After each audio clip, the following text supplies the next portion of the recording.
Sophie Valinande, bonjour. Bonjour, monsieur le journaliste. Oui, vous êtes femme militante et surtout porteuse du changement dans la province du Nord-Kivu, aussi porte-parole des écoles primaires publiques en province du Nord-Kivu. Est-ce que vous avez quelques observations au sujet de cette nouvelle nomination de la toute première femme comme chef du gouvernement en RDC? Merci beaucoup, monsieur le journaliste, pour la question. Et les observations ne peuvent pas manquer. Il y en a nombreuses, mais nous allons seulement brosser quelques-unes. Oui.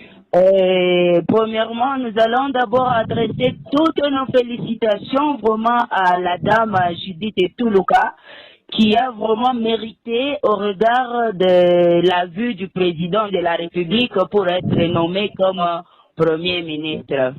Alors, les observations que nous pouvons placer là-bas est que quand même, nous trouvons que le président a été le premier à voir que la femme aussi mérite et peut être capable d'assumer une si très grande tâche. Donc, Oui.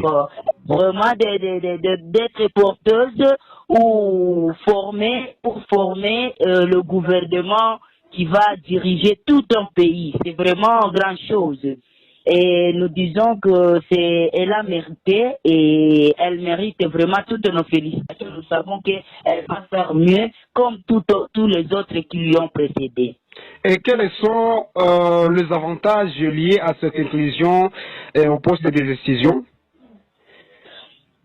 Les avantages que nous trouvons là-bas est que, bon, nous pensons que peut-être il y aura un changement Oui. dans ce qui est la gestion de notre pays, mais aussi nous pensons que depuis qu'on a chanté la parité, la valorisation de la femme, à partir de celle-ci, nous pensons quand même voir qu'elle va aussi promouvoir d'autres femmes qui sont fortes, et surtout dans notre République, en passant par Maman Eva Bazaïba, qui est aussi une femme forte, pour que avec ces genres de femmes fortes, nous puissions aussi voir les grands changements qui vont s'opérer et que tout le monde sache que même le genre féminin est aussi capable à participer au changement de notre pays.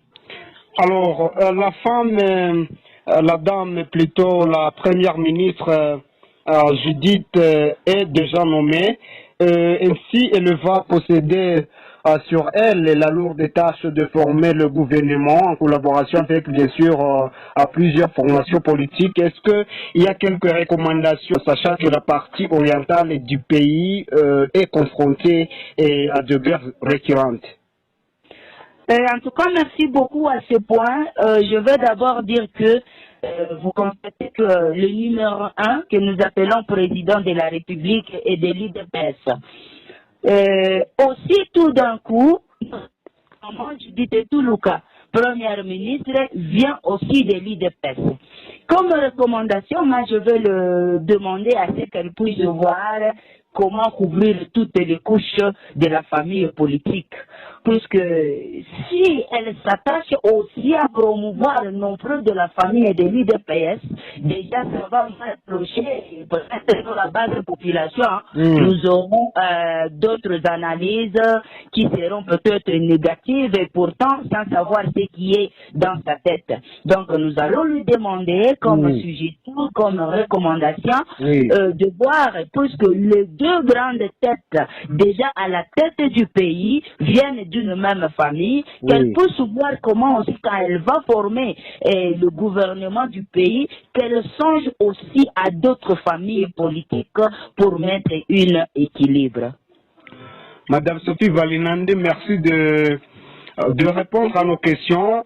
La rédaction du peuple au Kassai TV et médias numériques basés à Kananga vous remercie pour vos propos et vos recommandations.